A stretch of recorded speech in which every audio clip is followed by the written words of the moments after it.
Dengan harga Rp350.000, Anda akan mendapatkan channel siaran TV lokal yang lengkap. Radio Dakta membantu Anda untuk beralih ke siaran digital dengan menggunakan set-top box, sehingga rekan langsung bisa menikmati secara penuh siaran TV digital yang bersih gambarnya, jernih suaranya, dan canggih teknologinya.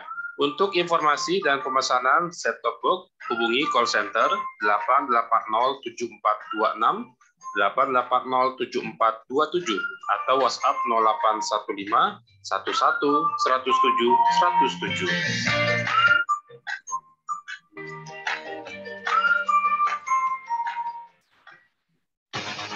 Dakta Radio, bijak dan cerdas. Pukul 9:15 waktu Indonesia Barat, kita masuk ke segmen Coffee Morning DPRD Kota Bekasi untuk membahas Kota Bekasi butuh banyak talenta digital untuk wujudkan Smart City. Sudah hadir juga via Zoom bersama kami Ketua DPRD Kota Bekasi, Pak Herman Juwono Putro. Assalamualaikum, Pak Herman. Waalaikumsalam. Dengan Bang Arif ya? Sama Ibnu, Pak Herman. Bang Ibnu, makasih Bang Ibnu. Iya, sama-sama. Dakta yang berbahagia. Iya, baik. Sehat Pak Herman? Alhamdulillah. Alhamdulillah. Baik, Ibnu. Juga ada via Zoom Wakil Rektor Universitas Insan Citra Indonesia atau UICI, Ibu Lely Pelitasari Subekti. Assalamualaikum Bu Lely. Waalaikumsalam warahmatullahi wabarakatuh, Mas Ibnu. Pak Herman. Teh Lely, gimana, sehat Teh? Alhamdulillah. Waalaikumsalam, selamat pagi juga untuk pendengar Dakta. Ya, semoga aktivitas, ya. Aktivitas sehat lancar semua, Pak Herman dan Bu Lely ya. Amin. Ya. Saya ke Pak Herman dulu untuk wujudkan Smart City. Kalau dari DPRD sendiri, bagaimana Pak Herman untuk Kota Bekasi wujudkan Smart City? Iya, ini menarik Bang Ibnu. Yeah. Rekan Dakta yang berbahagia semuanya, dan Teh Lily yang khusus hari yang sudah hadir.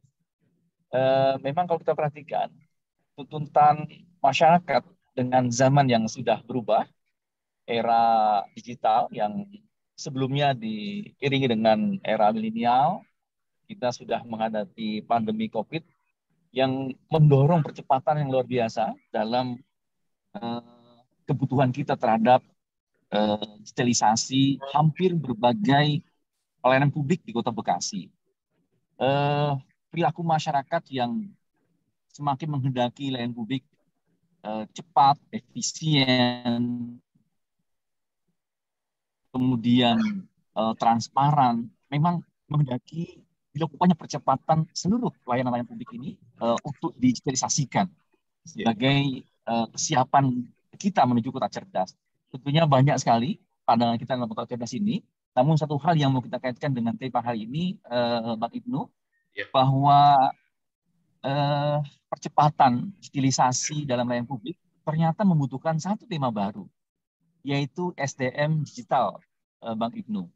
Dan ini sangat relevan dengan bagaimana kita, pertanyaan berikutnya adalah bagaimana kesiapan Kota Bekasi tidak hanya menyiapkan SDM di birokrasi yang memang fasih berbicara dengan bahasa digital, gitu ya, mampu mengeksplorasi dunia maya, memanfaatkan, lalu bahkan berinovasi dan berkreatif dalam era digital ini, maka ke depan ternyata kebutuhan lebih besar lagi kota, wilayah, bahkan bangsa itu sendiri ternyata hari ini membutuhkan talenta digital yang tidak hanya kita bergerak di era industri 4.0, bahkan kita harus mampu menyongsong penerapan pemanfaatan teknologi 5G.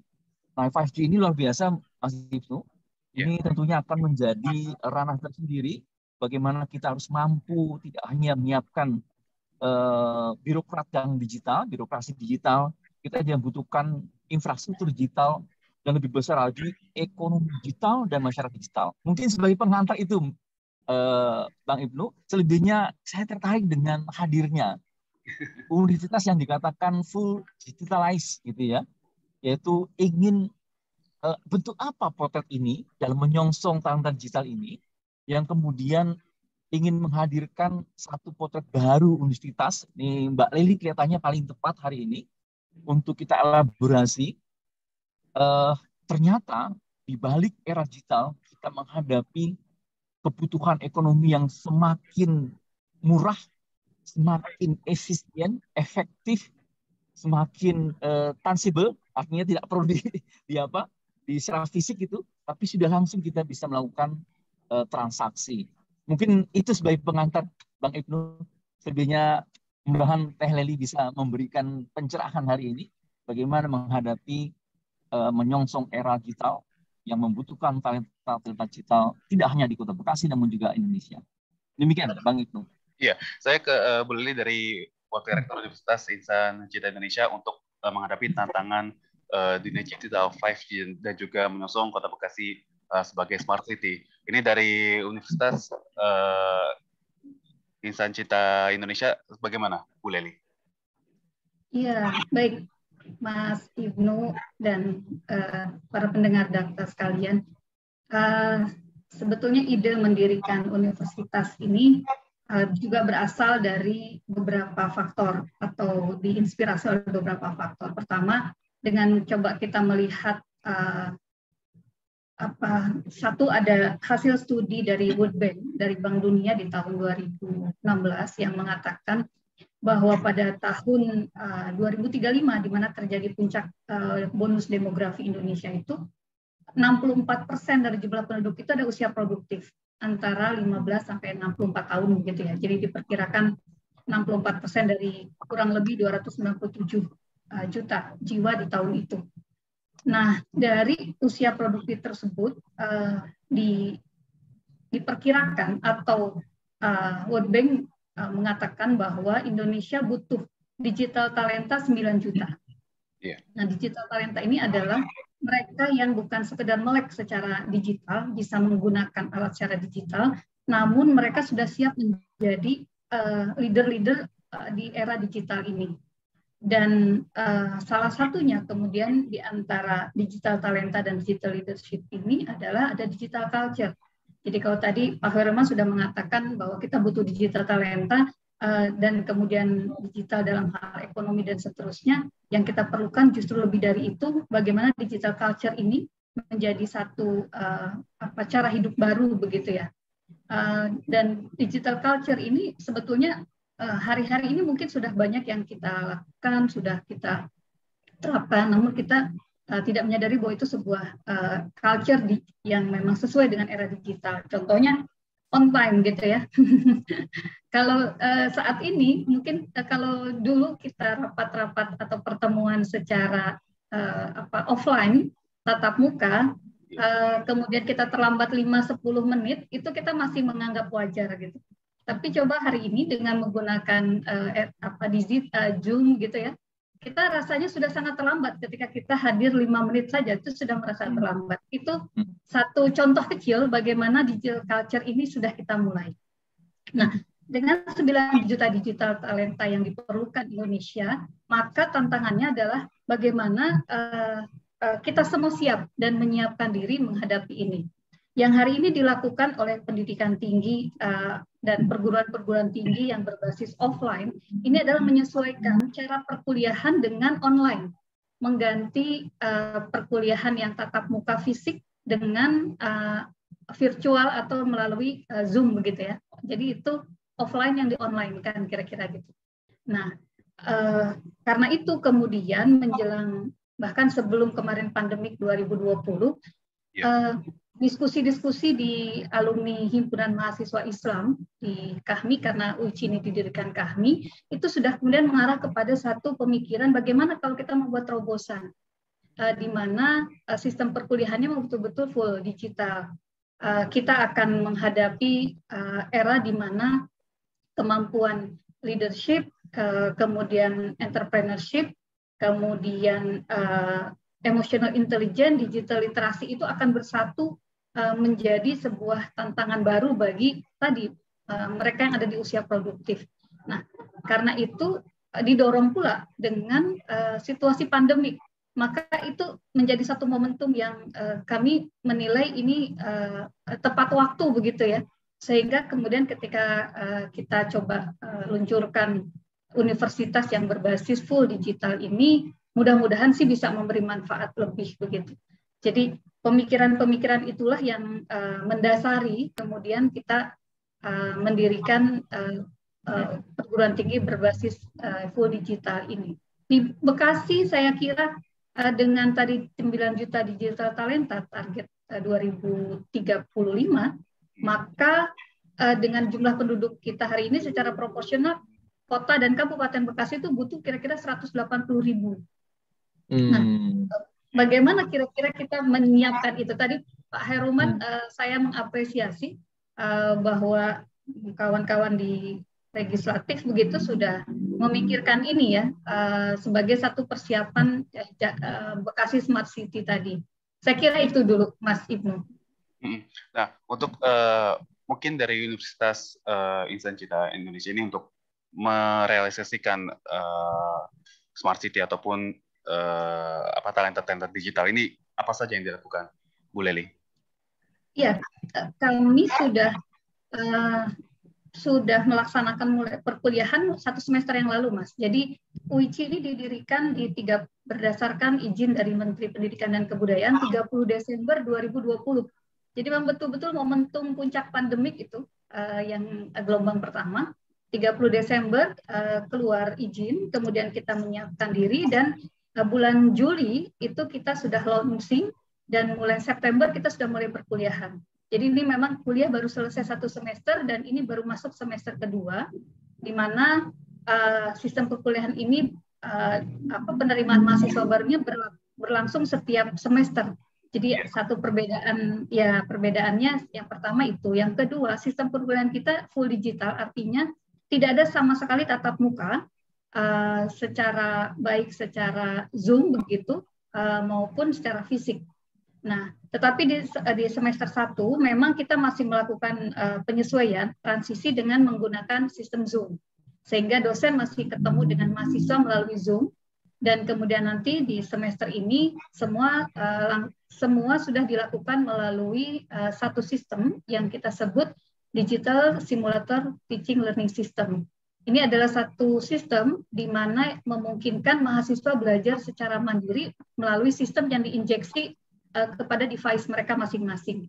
Karena itu prinsip perkuliahannya kemudian bisa dilakukan kapan saja, di mana saja, sehingga menjangkau kepada mereka yang tinggal di daerah-daerah yang mungkin jauh, yang mungkin tidak memiliki kesulitan akses baik secara fisik maupun secara ekonomi untuk bisa berkuliah di tempat-tempat di mana ada kampus-kampus atau perguruan tinggi offline berada, yang mereka jauh di katakan di kepulauan begitu ya. Kebetulan dari sejumlah mahasiswa UICI di semester 1 itu ada di seluruh provinsi, Mas, kecuali Bali. Dan ada yang di beberapa kepulauan seperti Natuna dengan Halmahera. Papua juga ada kira-kira 13 orang yang mereka ada di kabupaten-kabupaten yang tidak memiliki perguruan tinggi. Jadi untuk mengakses universitas ini, Anda bisa akses melalui website, melalui medsos begitu ya, dan nanti akan dilayani secara langsung oleh teman-teman di WA centernya UICI. Nah, sistem perkuliahan ini memungkinkan mahasiswa untuk secara mandiri mengakses materi kuliah, melakukan assignment, dan mensimulasikan seluruh hasil tugasnya itu dengan kemudian langsung direspon oleh sistem dengan sebuah upaya penilaian yang memungkinkan mahasiswa itu tahu, oh saya sudah paham atau belum. Jadi materi itu kemudian diberikan dalam sebuah video dan ditambah dengan beberapa materi lain. Sehingga memang ini sistem seperti ini belum banyak dilakukan baik di Indonesia maupun di luar. Karena itu memang kita mengadopsi beberapa sistem yang dilakukan di beberapa universitas di dunia. Yang kami ketahui yang sudah menerapkan ini di salah satunya di Harvard, Oxford, Tokyo University. Kebetulan wakil rektor kami visiting professor dari sana yang memang menerapkan ini di Tokyo University. Jadi ya kita coba mengadopsi tantangan sesuai zamannya, kira-kira gitu. Iya, nah ini kan tentunya semua perkuliahan dilakukan secara online. Ada tidak sih Bu Leli penyesuaian ataupun mahasiswanya mungkin merasa kaget untuk pembelajaran online ini, Bu Leli? Ya, ya itu. Karena itu di semester 1, Mas, terutama untuk mata kuliah dasar umum ya, itu kita tetap melakukan secara Zoom. Jadi masih ketemu, masih diskusi gitu ya. Tetap ada SKS, tetap ada jam perkuliahan, namun seluruh perkuliahan tersebut sudah direkam, dan kemudian apabila di jam kuliah tersebut mahasiswanya nggak bisa masuk karena bekerja, maka dia bisa mengakses itu di malam hari, besoknya gitu ya. Karena memang dengan sistem ini sebetulnya pengembangan dari LMS, Learning Management System, yang diterapkan juga sekarang atau diakui juga oleh Dikti ya, oleh Dinas Pendidikan dan Kemendikbud begitu, Kemendikbudristek. Nah, sistem ini kemudian memang memberi kesempatan bagi mereka yang tidak memiliki waktu juga, yang bekerja begitu ya, dan kemudian mereka yang usianya sudah melewati usia perkuliahan yang diterima oleh perguruan tinggi atau swasta yang lain, maka di UICI ini kita tidak membatasi usia. Jadi satu semester kemarin usia mahasiswa UICI itu dari 18 sampai 51 tahun. Nah, ada yang memang dan sebagian mereka sudah dalam posisi bekerja. Jadi ini programnya S1, saat ini dibuka baru 4 program studi, jadi tidak ada fakultas, kami langsung program studi. Ini juga sama, ada 4 program studi, yaitu bisnis digital, komunikasi digital, basisnya dari ilmu komunikasi, ada data science, dan ada informatika. Nah, semester depan akan dibuka 3 lagi, nanti bulan September untuk perkuliahan September, itu psikologi. Psikologinya juga pada neuropsikologi, kemudian teknik industri, dan teknologi industri pertanian. Jadi dengan menjawab tadi tantangannya Pak Heruman, saya kira Bekasi ini masih wilayah Jakarta yang sangat dekat begitu ya, dengan IPM yang sudah tinggi begitu ya, 81 ya, 82 ya, hampir.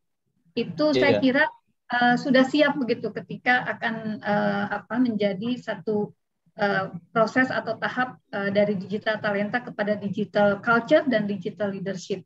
Nah, tinggal saya kira tadi barangkali bukan hanya melengkapi dengan infrastruktur. Saya kira Pemko, Pemkab Bekasi dengan para legislator, saya kira siap untuk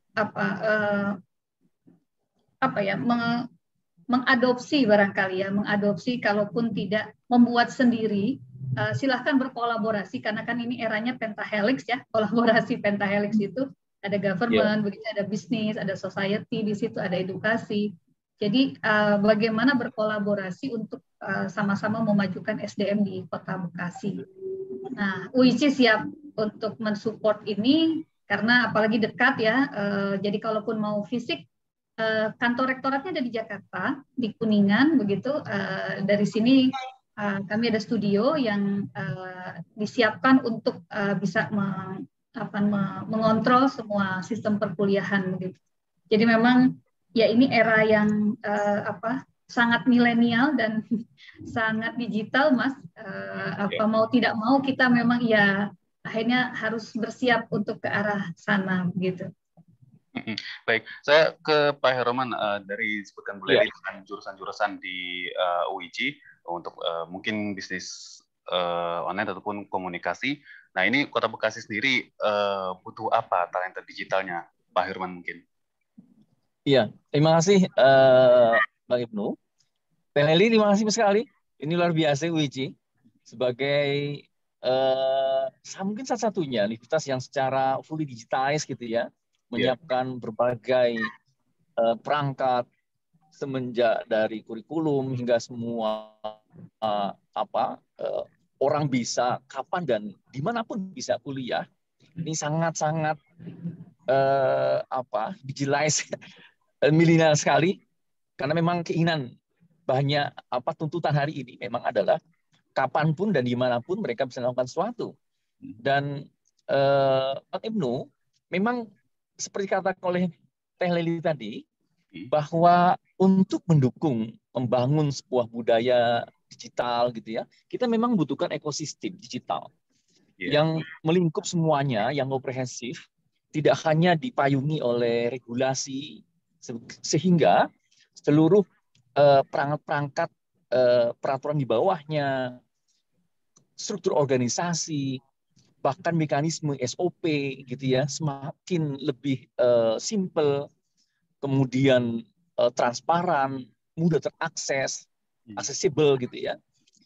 Ini yang kemudian memang perlu untuk dapatkan perhatian bahwa talenta digital dibutuhkan untuk menyongsong era baru, yaitu era digital. Dan talenta ini dipastikan akan mendukung pencapaian smart city yang tadi kami katakan tadi.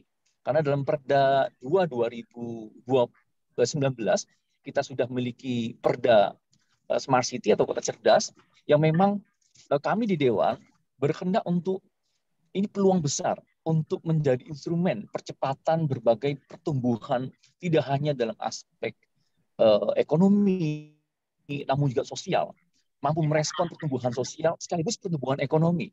Nah, di sanalah kemudian kita melihat ke depannya bagaimana tidak hanya mengeksplorasi potensi-potensi digitalisasi ini, namun juga mampu memanfaatkan, membangun networking, dan bahkan melahirkan inovasi dan kreativitas baru di era digital. Dan kelihatannya apa yang ditawarkan WICI sebagai salah satu tadi sampaikan Teh Leli adalah keberhasilan kolaborasi pentahelix antara ada society, ada private sector, ada public sector, kemudian press juga mendukung di sana, ada edukasi. Nah, mudah-mudahan ini akan lebih mempermudah, lebih meningkatkan efisiensi, efektivitas dalam bekerja, memberikan layanan yang pada akhirnya ujungnya adalah peningkatan kesejahteraan masyarakat.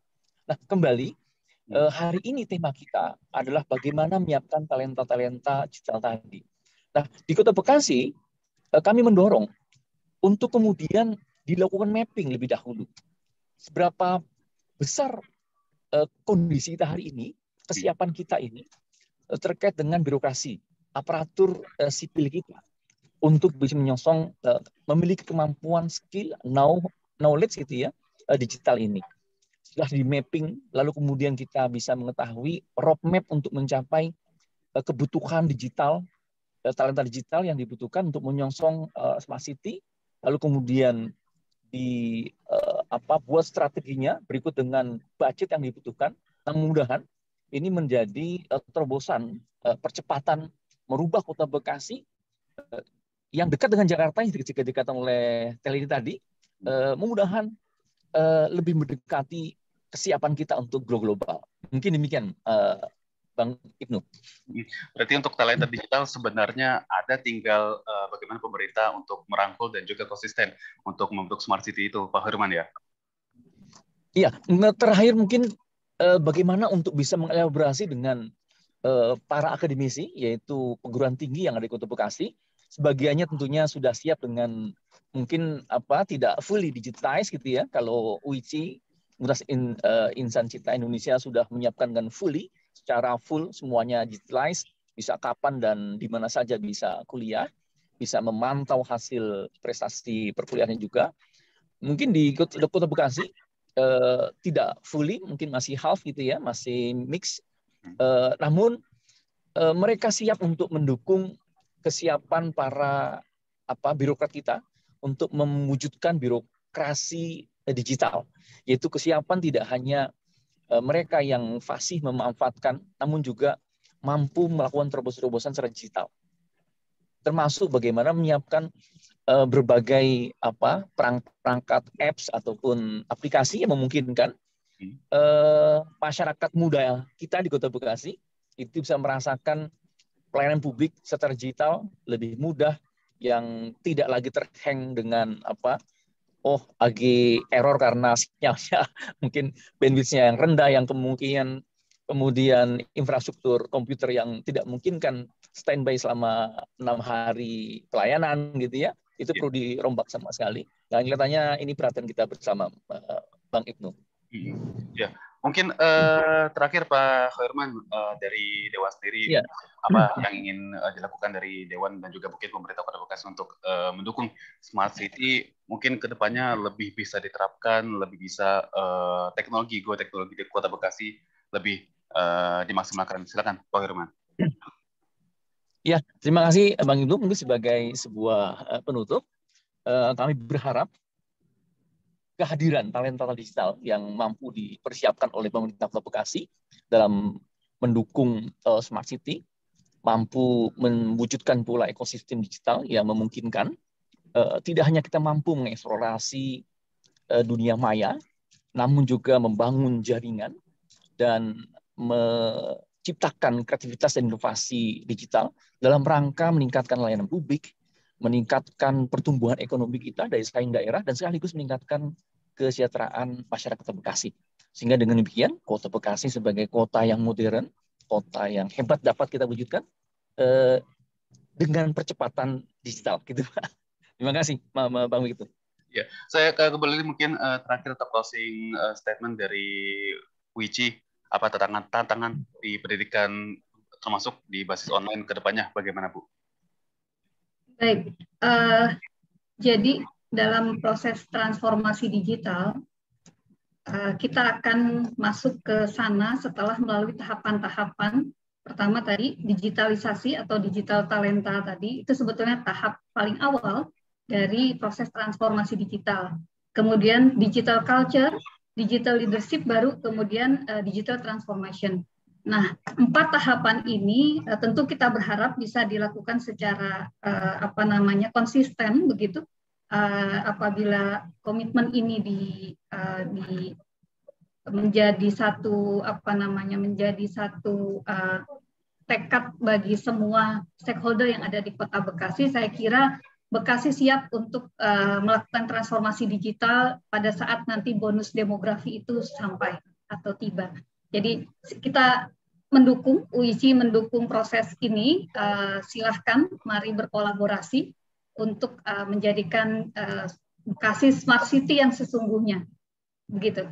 Makasih. Assalamualaikum warahmatullahi wabarakatuh. Waalaikumsalam warahmatullahi wabarakatuh. Terima kasih Pak Herman dan Bu Leli. Sehat terus dan sama-sama. Terima kasih Teh Leli. Terima kasih. Sehat selalu. Terima kasih kedepannya. Baik. Terima kasih Pak Herman. Assalamualaikum warahmatullahi wabarakatuh. Waalaikumsalam warahmatullahi wabarakatuh. Teh Leli kapan-kapan bisa saya mampir ke pusatnya. Enggak. Ke Kuningan Pak Herman. Kuningan ya dekat ya. Masih online nggak sih?